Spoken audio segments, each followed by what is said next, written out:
Ever wanted to see the artwork for the original TV series but never had the chance to? Well, now you can help to make it happen. Robert Gold Galliers has recently expressed an interest in creating a coffee table book with all drawings for the Thomas & Friends TV series and possibly Tugs and Jack and the Sodor Construction Company. SIF staff member Nicholas has created a petition online to highlight the interest in such a book, but we need your help to make this dream a reality. Just sign the petition today for a chance to make your voice heard. Link is in the description.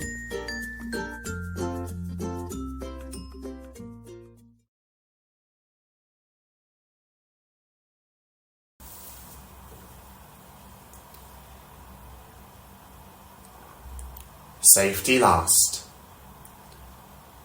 Written by BrightonTerrier. Adapted from a story by MrJoj.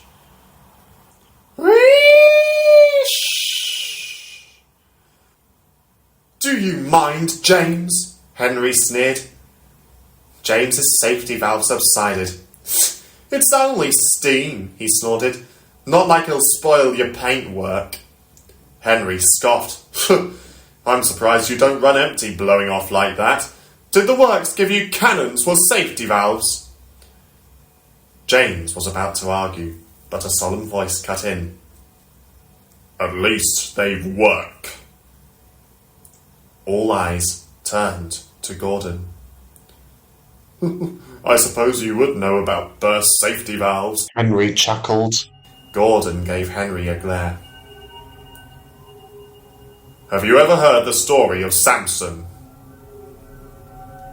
Who? Asked Edward with cautious interest. Is Samson? Well, I must say, Edward, said Gordon with a wink. I would have expected you of all engines to know this tale. Well, James said impatiently, aren't you going to tell us? Gordon gave James a disapproving look, but began.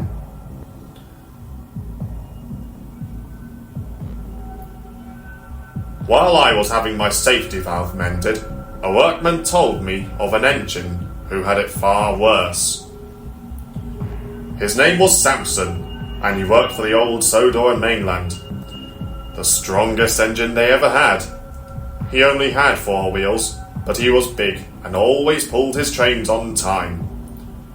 Edward said nothing, but his interest turned to visible concern as Gordon continued.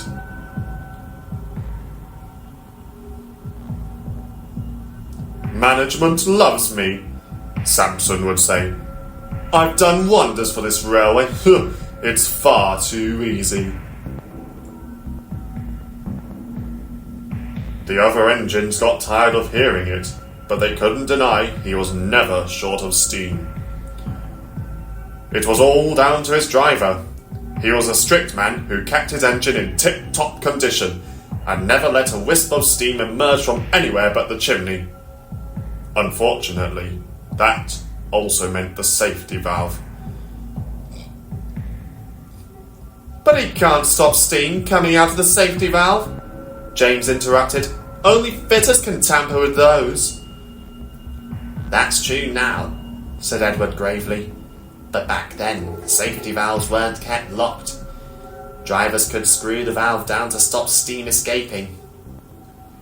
Before Edward could say any more, however, Gordon resumed.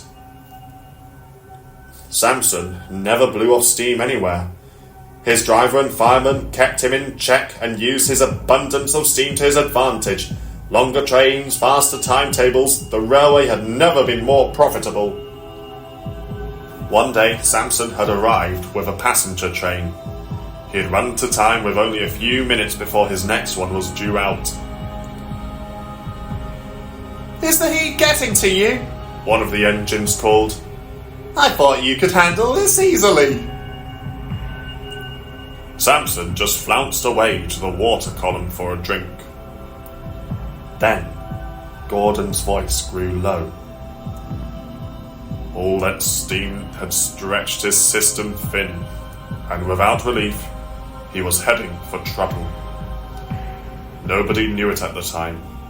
His pressure gauge had looped around to show nothing amiss. One moment, Samson was calmly taking on water. The next, the spot where he stood was engulfed in steam.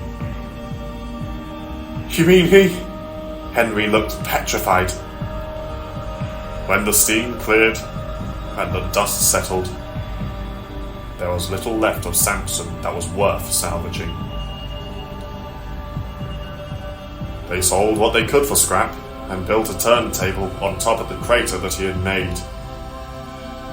It left the railway without a strong engine to uphold the faster trains they ran. It left the railway in a worse position than before they had bought Samson, and it would haunt them for years, Gordon finished. All the engines in the shed were silent. They all stared off into the distance before eventually going to sleep. Edward and Gordon were the last ones awake. Are you sure that's how the story went? Edward whispered. It's what the workman told me. Edward was confused. It's just, I didn't know the Sodor on mainland had a fourth engine. I've only been told of 3. Both blue engines sat in silence once more, wondering if what the workman had told them was true.